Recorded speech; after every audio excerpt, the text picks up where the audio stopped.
आता उद्या काय होऊ शकतं माहिती आहे का? ह्या ज्या हे बघा, ही जी लेवल इथं सर्वांना मार्केटनं ट्रॅप करून खाली आलेलं आहे. आता सध्या जर मार्केटला खाली जायचं आहे ना, तर लिक्विडिटी नाही मित्रांनो. लिक्विडिटी कोणत्या लेवलला आहे? या वरच्या लेवलला लिक्विडिटी जवळपास 25,800 या लेवलला लिक्विडिटी. आणि मार्केट काय करेन, जर मार्केटला इथून खाली जायचं असलं ना, मार्केट कुठं सुद्धा ओपन होऊ शकतं, पण वरची लिक्विडिटी घेऊन मग मार्केट खाली जाणार आहे. आणि जर मार्केटला वर जरी जायचं असेल मार्केटला, ही खालची लिक्विडिटी घेऊन मार्केट वर जाणार आहे. कारण की वर जाण्यासुद्धा मार्केटला लिक्विडिटी लागते वर जाण्यासाठी सुद्धा.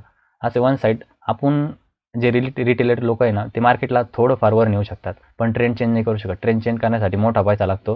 ते FII, DIS मोठे इन्स्टिट्यूट लेवलचे जे लोक असतात तेच नेऊ शकतात. आणि त्यांची ऑर्डर एक्झिक्यूट व्हायला त्यांना मित्रांनो त्यांना लिक्विडिटी लागते. म्हणजे समजून घ्या, समजा त्यांना बाय करायचं आहे तर कोणी सेल करणार पाहिजे तेव्हा ते बाय करतील ना. मार्केट हा सम गेम आहे. तर इथं बऱ्याचशा जणांचे स्टॉप लॉस पण असतील आणि मार्केट होऊ शकतं इथं येऊन थोडंफार खाली ब्रेकडाऊन सुद्धा करेन, अजून लिक्विडिटी घेऊन वर सुद्धा जाऊ शकतं. हे सुद्धा होऊ शकतं. आता एवढा मोठा गॅप अप झालेला आहे, तर गॅप फिल करायला सुद्धा मार्केट खाली येऊ शकतं.